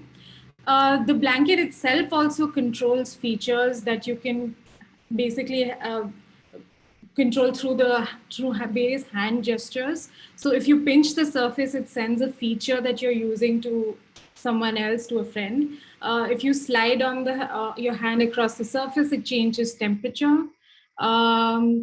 If four-finger tap and slide lets you change the music. And on the right, if you pull edges of the blanket, it lets you change the weight. Squeezing activates smells. If you cover yourself with the blanket, it hugs you and it vibrates to let you know that it's activated the hug feature. And yeah, that's all I have for you guys. And thank you, the AIGA designers community, for giving me this opportunity. Yeah. Tavishi, well done. We are typically in the colloquial habit of saying things like the future looks bright and exciting. Thank you for showing us that the future looks cozy, cuddly, calm. That's a future I want to get into. So Tavishi, congratulations, tremendous work. Next up, presenting Material as Mystery from Vermont College of Fine Arts. Please welcome Olivia Schneider. Thanks, Paul. Okay, can you see my screen? Yes, okay. All right. When I started hand knitting last year, I was struck by how much I was seduced by it. Why do I like to knit, and why am I spending so much time doing it? I began an investigation into these questions, which led me to constructs of reality, history, gender, and pedagogy. When I popped into a local yarn store to purchase knitting materials for my first project last year, I was torn between two shades of blue and a soft wool, and the woman helping me said that the light blue would look more interesting for my project, but I was leaning towards the dark blue. So I hesitantly brought the darker one up to the counter and said out loud to myself that I just have to accept that I like the darker one better. And another employee heard me and said, that's why we knit, to make our own decisions. And she was right. I had agency to choose my own methods and outcomes through pattern, material, and color. Most of the time, our decisions are shoved down our throats, and technology and design play a large role in this. The illusion of choices in meal kits, streaming services, software subscriptions, and drag and drop website builders.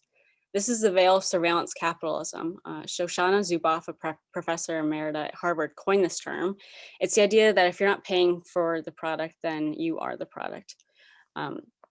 She says, right from the start at Google, it was understood that users were unlikely to agree to this unilateral claiming of their experience and its translation into behavioral data.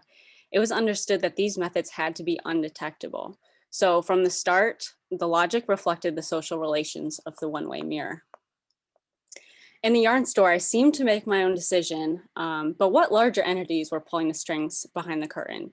Who gets to decide what we can access? The illusion of choice suffocates autonomy and mystery, specifically the mystery of creativity, in which we are tasked with materializing something that previously didn't exist.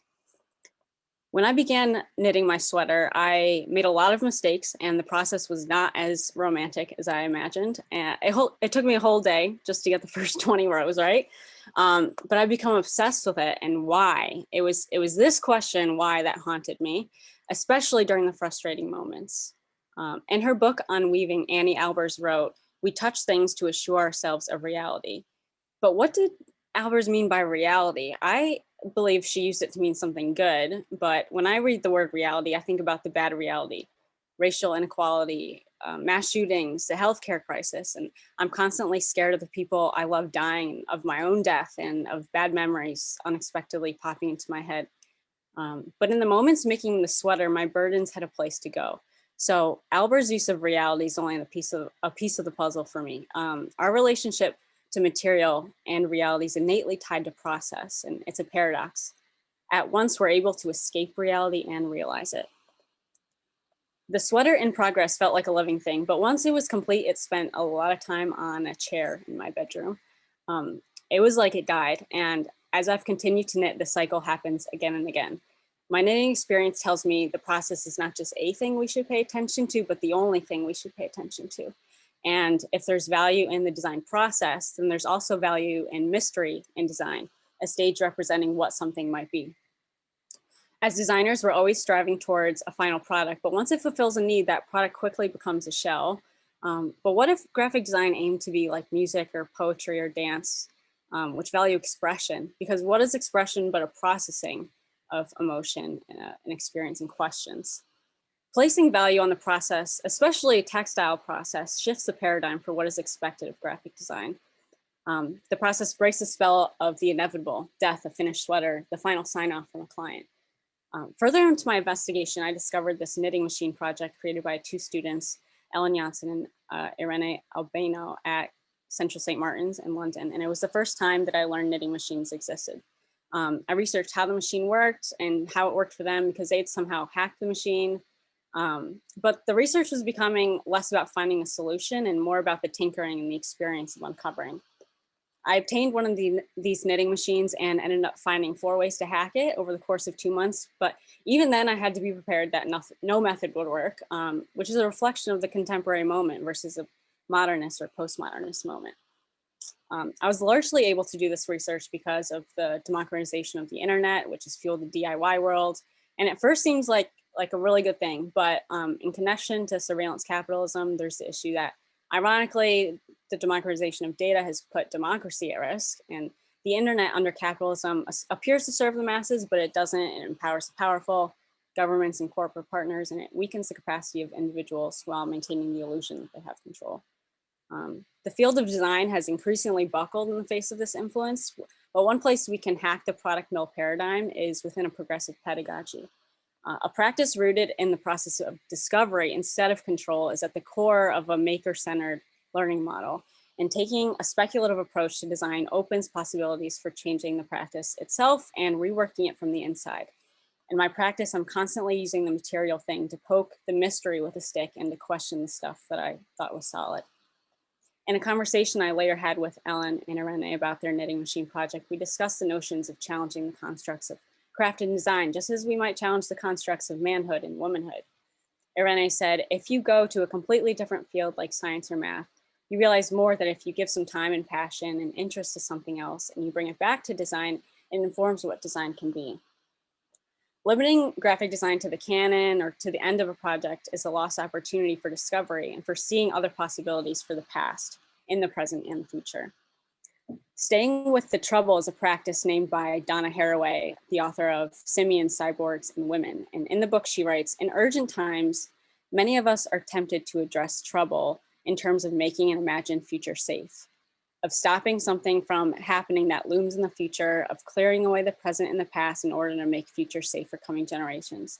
Staying with the trouble does not require a relationship to times called the future. In fact, staying with the trouble requires learning to be truly present. This practice, staying with the trouble, embodies this research, a project that I never intended to even turn into graphic design. And it's been an attempt to make sense of what I know and what I don't know, and about how I've used material to sit with the mysteries in graphic design and in life. Thank you. Olivia, that was terrific. Like it's so rewarding to be able to tangibly hold these results in your hands. I am so inspired by the interdisciplinary nature of your work. The typeface is so good. Thanks, Paul. You're welcome, Olivia. So I can't believe it, but this is the last one. And then we're gonna hop into Q&A, okay? So this is presentation number 11. I'm going to minimize my screen here. There we go. So to close us out, presenting the cross-section of mark making, the internet and activism, from San Diego State School of Art and Design, please welcome Alexander Zimmerman, or you may call him Zim. Zim, take it away. Thanks a lot. Hopefully I'll stick the landing as the last presenter, but being a Zimmerman, I'm used to being the last person. So thanks for having me. I really appreciate getting to present my work here for you guys. And you already kind of introduced my first slide for me. That was basically it. San Diego State University School of Art and Design. I define myself as a creative versus any particular form of artwork or creativity. And like you said, the cross-section of mark making, the internet and activism is kind of what I'm interested in exploring right now. I'm in my third year as a student at San Diego State University in my master's program. And so I'll be going into my thesis work. And that's kind of where I want to explore with my thesis work, is this idea and how I got here. So take this slide in. This is kind of like the culmination of where I'm at right now. And I'm going to show you through this presentation how I got to where I am. One thing that I feel like is important is I don't come from a background of graphic design or design. My undergraduate was in fiber arts. I spent a long time away from school and was pursuing a musical career. And when I got back into the art school, I found my way to the graphic design department, a longer conversation than we have time for here, but I'm studying under Arzu Oskol over there. And one of the things, like having this, what is graphic design? What does it mean to me? This idea of using text and image to convey a message. And I started doing these like daily drawings to get myself back into this flow of being an artist and being a creative person in the kind of visual art world. And at an early point in my drawings, I started putting text on all my drawings in some form or another to kind of see that interaction, because of trying to reconcile these ideas I was kind of hearing through my education. And as I did these daily drawings, they evolved into using ink with a brush. And then also at the same time, as we all know, like what was going on in 2020 with, the social justice issues that were happening throughout the world and our country, the pandemic, and also the elections were influencing my work. And then also, this is a very pivotal piece that I did during this series when Chadwick Boseman passed away. It affected me really hard because I'm a huge MCU fan. That's Marvel Cinematic Universe, for those that don't know. And I'm also wanted to start exploring this idea of portraits. So it was my first portrait I did. So at the same time, I was doing video work. Video was another important piece. And this is a still from a piece that I did called Made in America. And it was a video of me with 20 masks with different phrases and sayings on each mask. And I would put them on and take them off and kind of video of myself doing this, like a, 5-minute video. It lives on my YouTube channel, but it also started to address this idea of, the internet. This kind of, it started to get that kind of idea of using the internet, using YouTube, using video as a way to translate and present the work.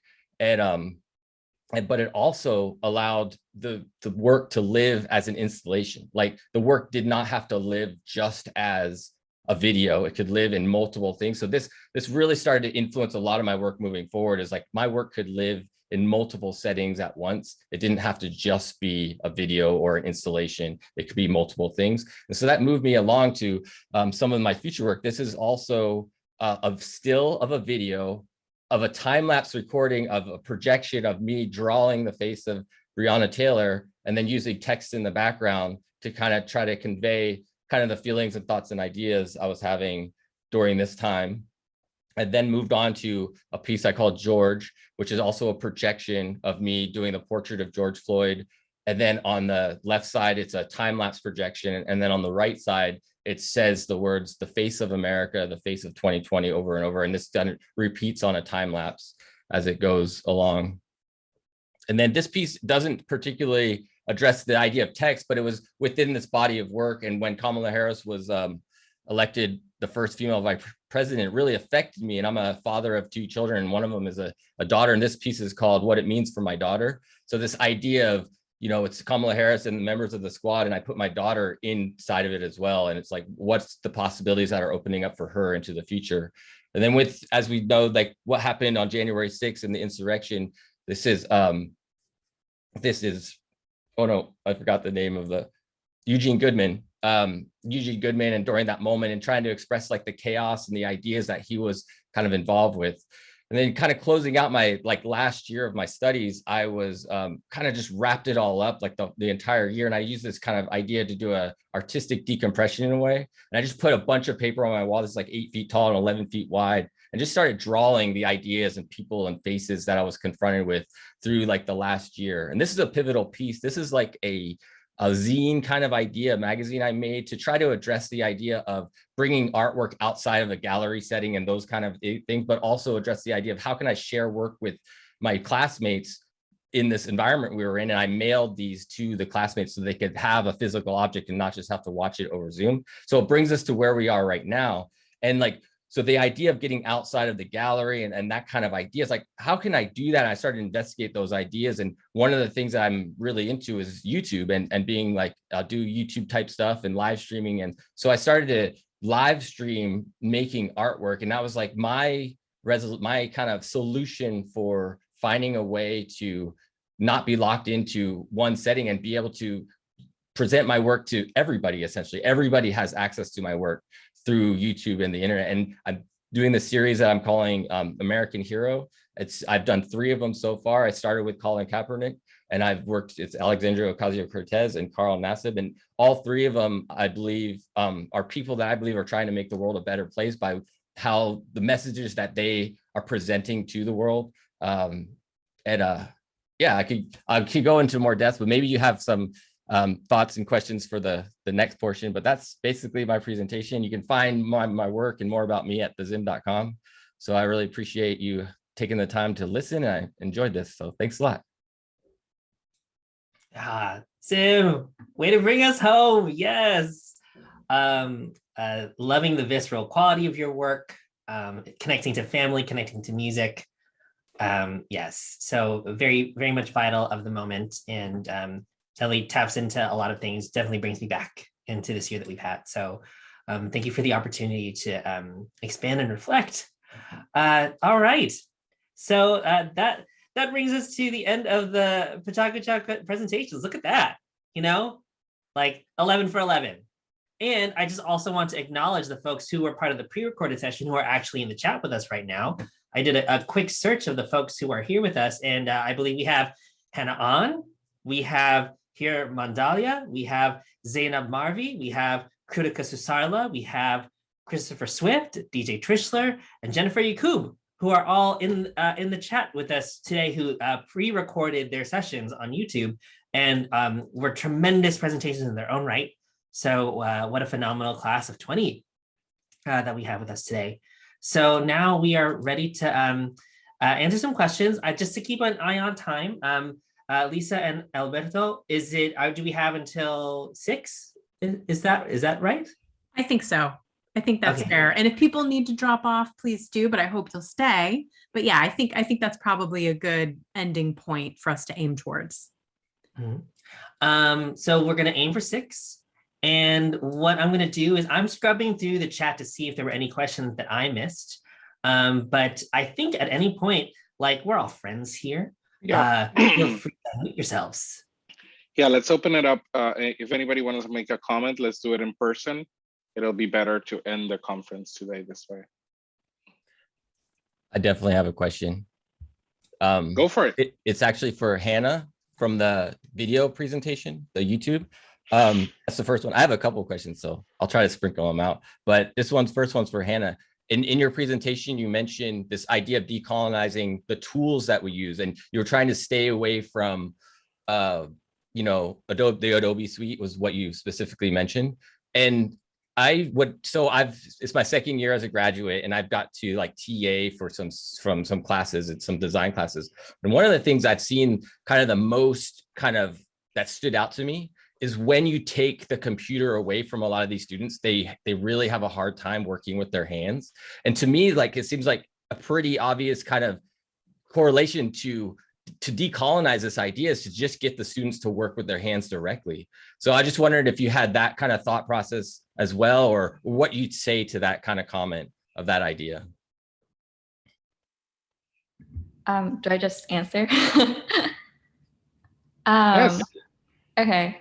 So I think I try to address that. I also agree that like stepping away from the digital tools is like part of what I'm trying to say. But I was trying to touch on that with like one of my principles, which was about craft versus design, because a lot of the practices that are typically labeled as craft don't involve like the digital processes. So yeah, that's where I was sort of trying to address this idea, like blurring this boundary between, I guess, what is known as design and what's not, because design people associate it with a lot of like digital things. But at the same time, I was like very conflicted because this approach of like having like a foundation year in like undergrad where you work with like non-digital tools before you get into like like Illustrator and like Photoshop. Like this idea does come from the Bauhaus. So like I did have like that moment of like, oh, like, is it wrong to stick to this idea? Does it actually speak to decolonization when I'm like also like referring back to that? So like, yeah, I mean, I love to hear what you think about that, but yeah.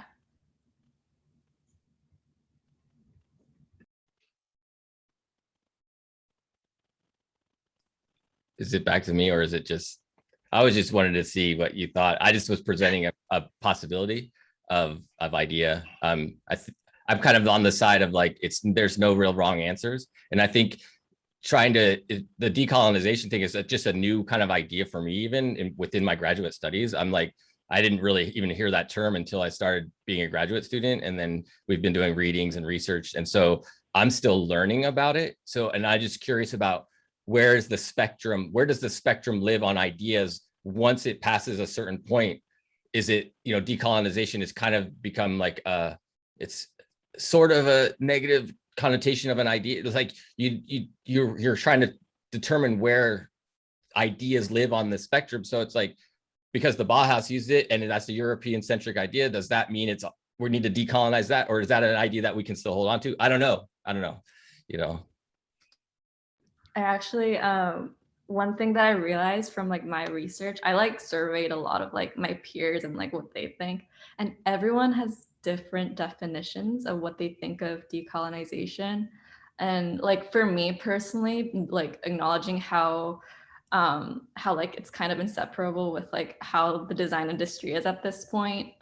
I've defined it in my own way of like sort of like in terms of like moving forward, reclaiming the things that are already like deeply rooted. I don't know, that was like the approach I was taking, but yeah, I mean, it could mean anything depending on how you think too, so. A fabulous discussion on decolonization over the past couple of days here at ShiftED Summer Summit. And it's something that kind of excites me, right? It's just like the fact that just the nature of asking to decenter yourself from any sort of conversation means that there are many possibilities and many open-ended ways to respond to this prompt. And it's great to see the research, both pre-recorded and here presented today, applied towards those directions, because that's part of what it means to be an adventurer, right? And a navigator in this space. Any other questions from our guests, from the audience? We have a raised hand. Oh yes. Who's got a raised hand? Yeah, go for it. Y'all know I'm gonna come in here with a question. I can't help myself. So I'm just in awe and really amazed with the level of thoughtfulness from all of you today, and some of the themes. Speaking on this decolonization, this like taking away the computer and all of that. I kept seeing a theme of this localization and personalization of your research and where you were all coming from as individuals. From Leslie's to talk about the technology that we create and how all of these things that we're doing are technologies, to now this discussion that Hannah was bringing up about decolonizing the programs that we use and taking a step back and getting more personal with our materials.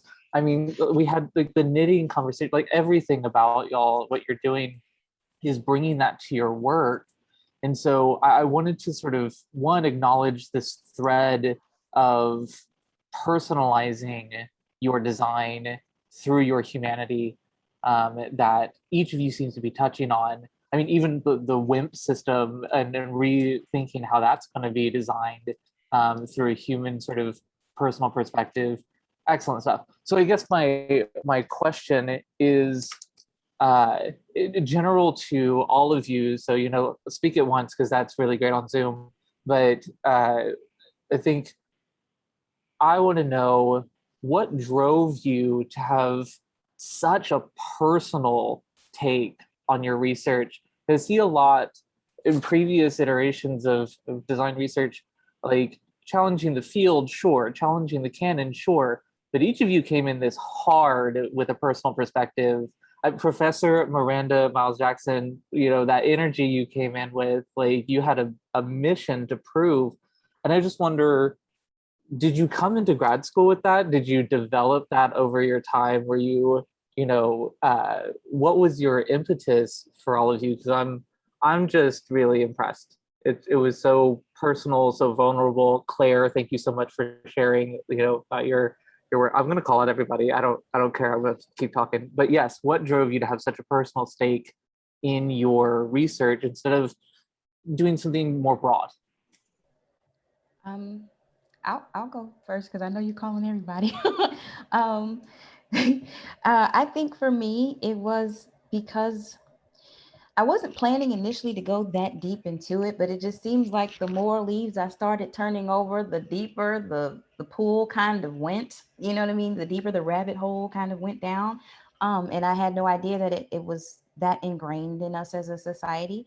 But it started because I always felt I would be further along in my art career, my design career, if I would have started in it earlier on instead of being dissuaded by, family. They mean well, but they're being fed this false narrative. You know what I mean? So I always thought that I would be further along had I not listened to that as a kid. And then to be, an adult now and you're working and, when I was still like, when I first kind of started as a professor, I was seeing it again, the same narrative being fed to these students. And like I said, that one where the dad put him out because he wouldn't switch his major, like seriously, he was like bunking with a friend on their couch so that he can continue to major in graphic design because that's what he really wanted to do. That really left an impression on me.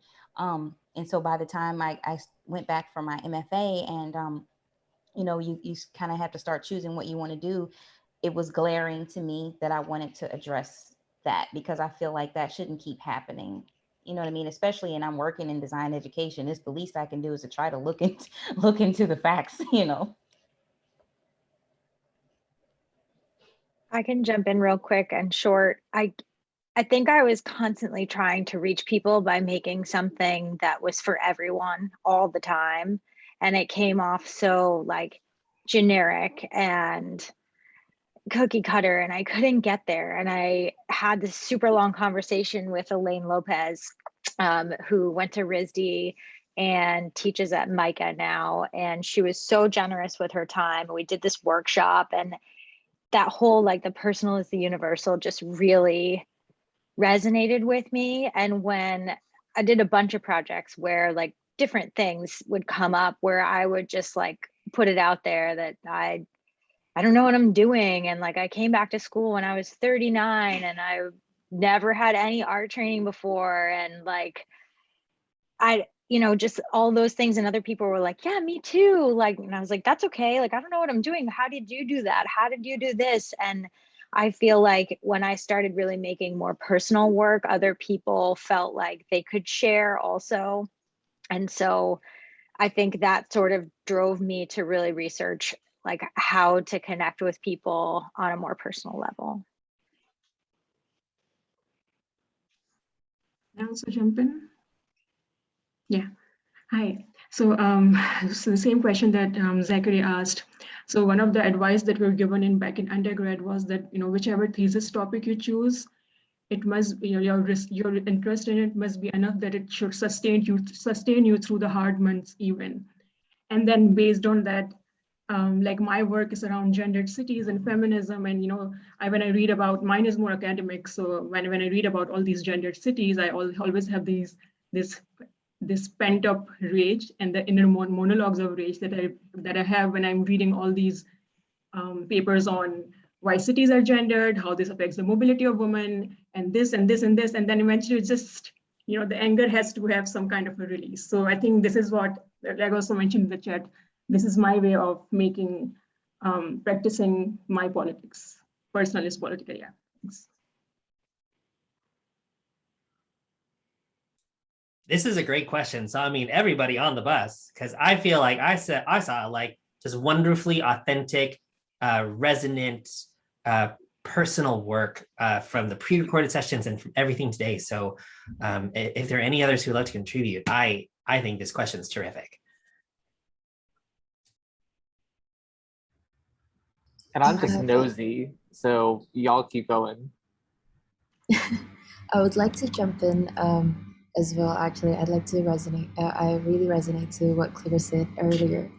And I just recently graduated from my BFA, right? And I think the topic that I had, it was still quite hard for me to articulate. And in the beginning, I was very intimidated to just share about my story because there are many other stories from third culture kids, you know, even in my class and all of that. But then what I realized was, you know, I think the story that I know best is my own. And as I try to share that as honestly as possible, just to connect with others. And what I found out was even when I shared something super personal and like super specific to my story, other people can resonate to different aspects of it. So I think it's actually very important for you to share your own, yeah, like live your truth basically.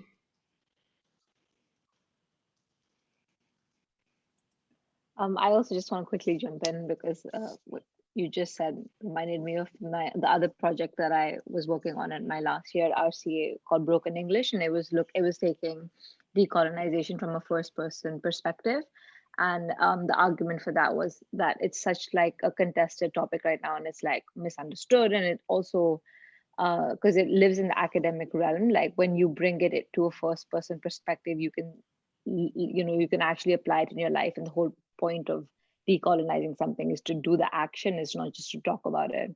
So it like looks at your personal life and your story, and it validates, not that it needs validation, but your lived experience. And I think that's really important. And I know I was saying that repeatedly in my presentation, but the idea that the lived experience is as important as a citation in a textbook is something that, you know, we need to keep pushing for, because I also had experiences in my master's when I was presenting a subject, and I was told that I can't speak about it because I hadn't read enough information on it. And I was like, I mean, I literally live this in my real life every single day. Like, why is that not as important as a text that I can read somewhere else from somebody else who's having the same experience, just because they seem to have more degrees ahead of their names?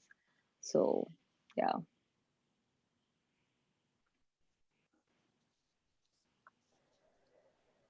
I don't have a question, but can I make a comment? Go for it. Okay. I think I'm looking at the chats too. I think Zachary from Cal State mentioned something about design and in terms of it being activism and participating in politics. And then too, I wanted to call out Zim. You have won a fan. I love your work. I love your work. Thank you for showing us what you were working on. But the reason I wanted to point out your work, and then, you know, in relation to what he was talking about, how it's our chance to kind of play around in politics, is because I just taught graphic design history this summer. And oftentimes the students don't realize the correlation between activism and design. And that's really where we began, like with the Dadaists and things like that. That's really where design kind of got its start, really, with, you know, the posters and things that would be put up. So I like how this full circle moment is coming back around to designers getting back into doing that again, and really kind of having some activism in their work. So that was my comment, I promise.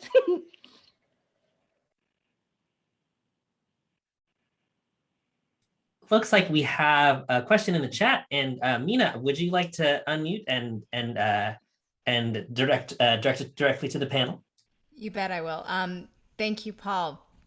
And let me take a second to thank the panel that has already spoken today live and those who have pre-recorded. We are all blown away. My question is, if any of you can speak to the hurdles that you might have had that you've had to overcome in pursuing this particular research of yours, if any at all. And that could be from the faculty at your university sort of trying to steer you in another direction, your own personal issues and confronting some of this work, or anything else. I can talk to that a little bit. In terms of the activism kind of angle of it for me, I'm not sure it's going to answer what I perceive as your question, but my struggle for myself was wanting to be like an ally to these ideas that were especially very present in the last year, that became very aware to a lot of us. And my life transformed dramatically over the last year in terms of how closely I'm paying attention to activist ideas and politics and things like that. I used to never kind of deal with it. But what I recognize is it was really hard for me to be somebody that could go to a march or something with fear of like the pandemic and just different things like that. Like how could I access my own degree of activism? And so for me, it was like, well, I'm an artist. Let me use that tool. Let me use what I have and what I'm able to use to kind of get my voice out there. There's a saying that really helped me kind of get back into the conversation, as well as being I'm a white man. So that's another thing, like understanding where my voice is actually allowed to be in this conversation.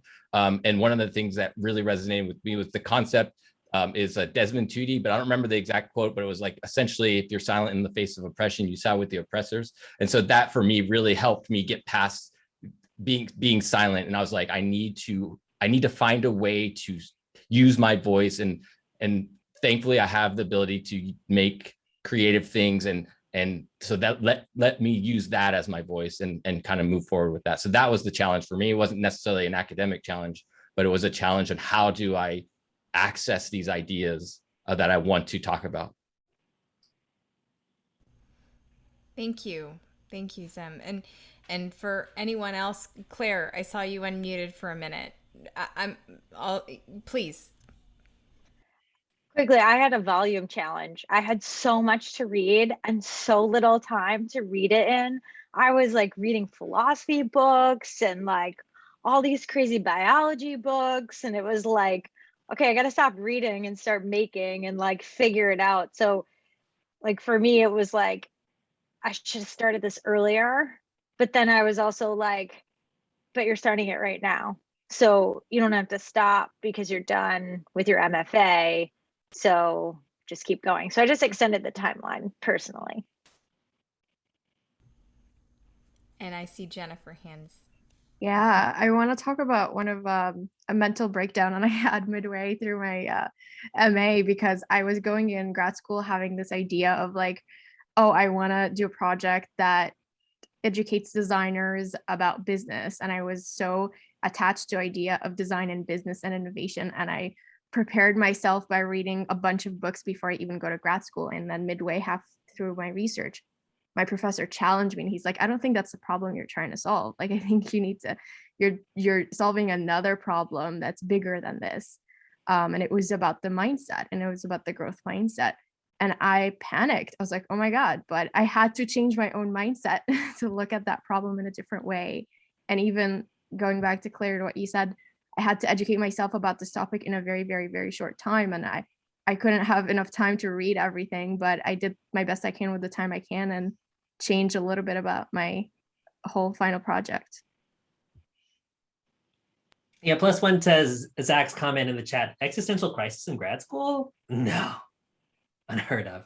I see that Leslie has her hand up next. Leslie, your response. Yeah, for me, the most difficult part of this whole project was trying to take a concept that is incredibly abstract, so the idea of race as a technology, and make it make sense to others. Because for me, it made sense in my brain, and it was all things that I had lived through and experiences that I had had and things I had seen in the design industry. But like trying to explain it to others, it was kind of like, I was like a crazy person with like, you know, like those crazy maps in your room. It was like, people were like not getting the concept. And it was really hard for me to try to understand how to translate my thoughts into something that will make sense for others, but also really kind of scale down a really complex idea into something that I could actually do in the course of a thesis. And I did not extend my time, or was not doing that. So yeah, that was the most difficult part for me. Thank you, Leslie. Here, your response. Yeah, I just graduated with MFA from Grad. My thesis is more about like effects of material aesthetic on self-presentation, and it comes a lot from my personal stories as well, as most of the people here in the group also does. I think the challenge was to like open up and explore that for me. In the big, I was looking and pushing around in different arena, and I remember I had this one conversation with my professor, and he just kept asking me questions that, so what are you going to do, so how does that come from, where is it coming from, like tell me something about yourself, tell me something about your past, and just kept throwing me this question to a point that I like broke down in front of him over a Zoom call. And then he's like, yes, that's your topic. So that was like one of the many that I had during the process. It was the first call that I had with him, which was a difficult one. But then going, like, of course, there are like so many research papers to read, and like don't know where to stop, and you just keep on reading and writing and more. So there were like a lot of research early process, and then translating all these research into visual materials was a whole challenge in itself.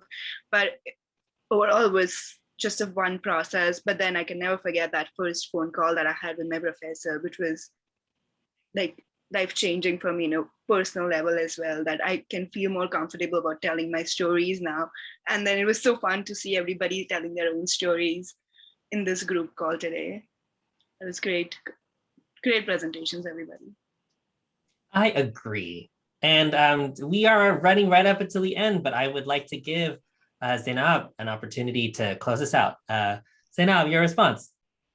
Yeah, I think I accorded a good percentage of my presentation on the field research challenges in the midst of the pandemic. But one thing that I kind of struggled with personally was because my research revolves around feminism and gendered cities, and I come from a graphic design background. So for I think good amount of time, I was feeling very unsure, like, why am I dipping my toes into the field of urban design and architecture? Like, that's not my background. What am I? I mean, I sound like a complete fool. And and then, from that point of view, I had to like completely reevaluate what is my perception of design. How can I, I mean, it doesn't have to be, I don't have to actually toe the lines of what urban design and architects do.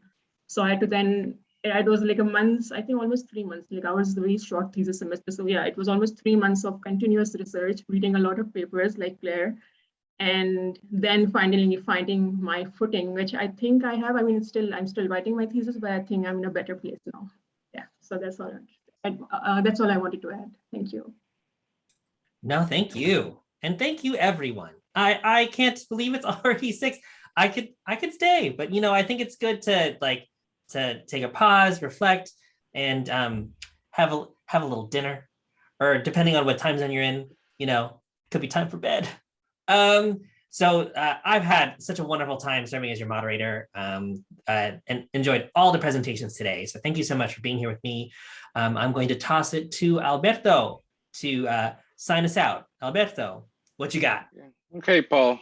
First of all, we want to thank you on behalf of the DEC for helping us with this. You're officially part of the team now, and we don't mean that metaphorically. So we'll be sending you, your honorary token, part of the team member here. We don't know what number you prefer, so we need to figure that out later.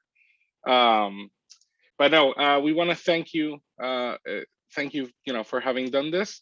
To all of you grad students, Lisa and I have had a few conversations, and we want to be sure that you understand that all of these opportunities are part of the graduate experience. I think the best feedback that I can give you is that the thesis is one part of a larger part of what that experience is about. And if you heard Paul, a lot of the questions that Paul and others have asked you today are not necessarily about the thesis, but about the experience that goes around it.